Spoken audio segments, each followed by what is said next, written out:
When it comes to influencing the public, it's hard to beat logging trucks circling Oregon's state capitol building.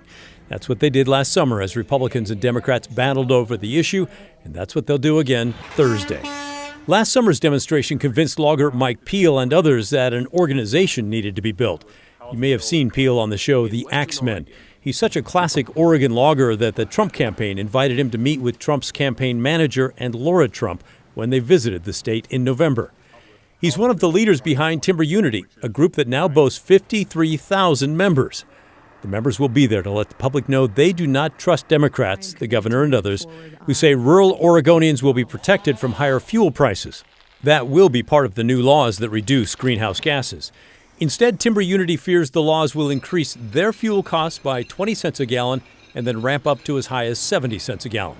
The group will release a 4-point plan of its own Thursday that it claims will cut greenhouse gases without any new taxes.